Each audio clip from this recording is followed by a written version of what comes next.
Ustedes ya escucharon los audios de los soldados pidiendo desesperadamente ayuda porque estaban rodeados por, por los grupos terroristas y sin capacidad aérea para generar una evacuación, para repeler el ataque, rescatarlos.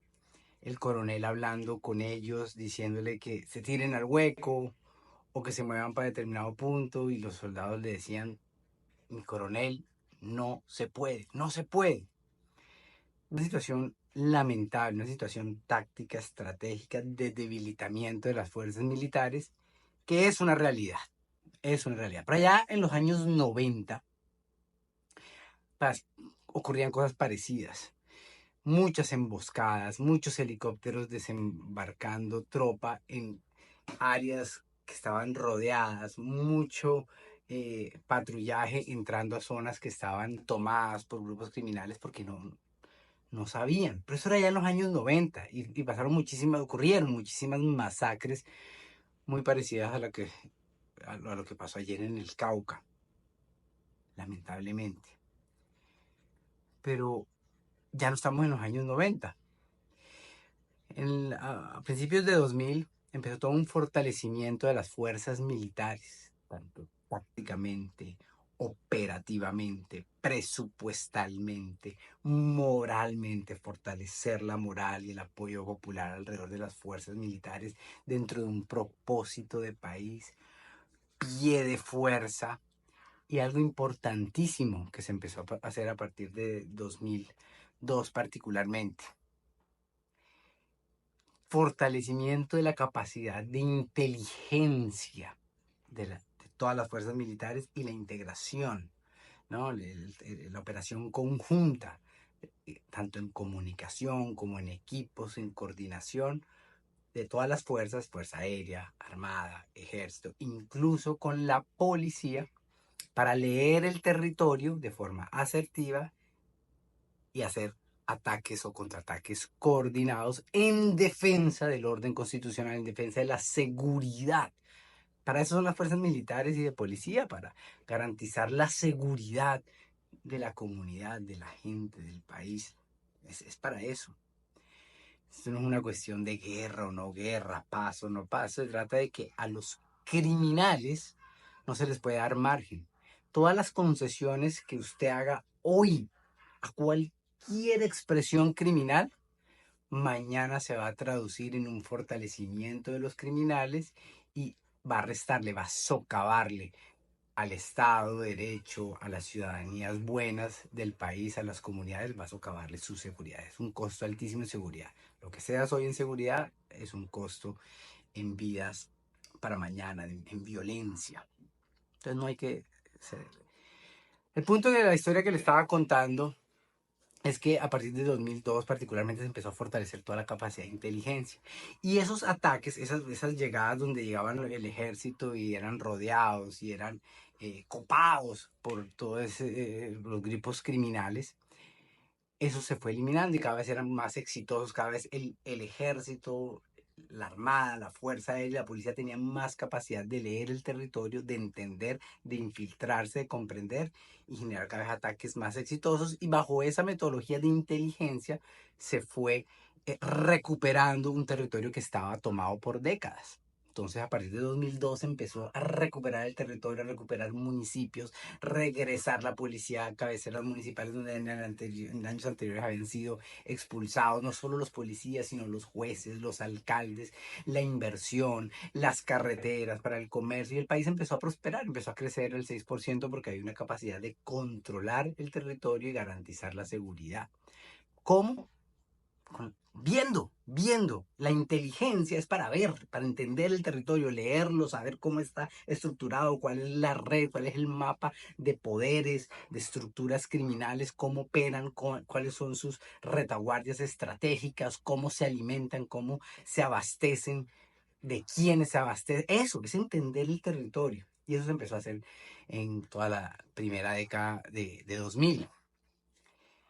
Y por eso cada vez esas emboscadas fueron socavándose, y cada vez fueron desapareciendo, y cada vez el ejército tenía la delantera y la capacidad, por el contrario, de ofensiva. replegarlos, minimizarlos. Eran más de 40.000 terroristas y fueron reducidos a su mínima expresión, a no más de 5.000 terroristas.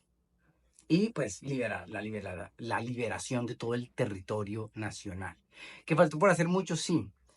Pero lo que está pasando hoy, eso que escuchamos hoy, ayer, anoche en el Cauca, de estos soldados atrincherados, rodeados, copados, es muy parecido a lo que pasaba en los años 90. Nos retrocedimos a los años 90. ¿Por qué? Porque llegaron a un territorio que no conocían, que no entendían, que no tenían la capacidad de leer. ¿Por qué? Porque en los últimos años se ha desmantelado la capacidad de inteligencia de las fuerzas militares. Eso es muy importante que usted lo entienda. La capacidad de inteligencia de las fuerzas militares ha sido socavada, destruida, desmantelada. Hay una agencia, una dirección de inteligencia, pero eso la maneja directamente hoy la Presidencia de la República y actualmente son ex M-19, ex terroristas los que controlan esa información. Entonces adivine cuáles van a ser las consecuencias. Si el objetivo actual es debilitar a las fuerzas militares, socavarlas, destruirlas, minarlas, pues la información de inteligencia que suministran desde la misma, como ya no tienen las capacidades propias de las fuerzas militares de leer y entender, entonces dependen de la información o no información que les dé presidencia, la dirección de inteligencia. Y las consecuencias son que el Estado el orden constitucional se está quebrando.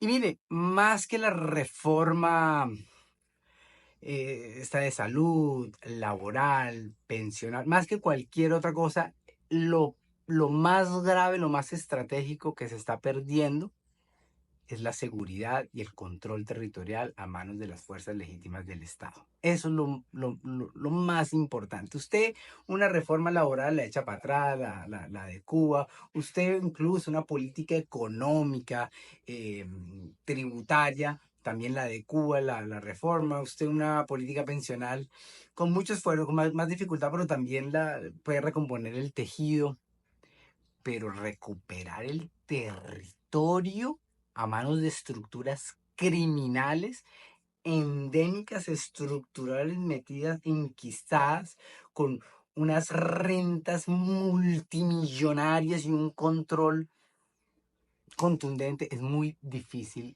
desmantelar. También se puede, pero implica muchas vidas humanas, mucha guerra. Yo no sé si usted se acuerda que por allá, cuando empezó el proceso de paz con Santos, decían que empezaban a replegar, la gente decía, ah, pero es que ya no queremos mandar a los hijos de la guerra, la paz, pero ¿por qué queremos mandar?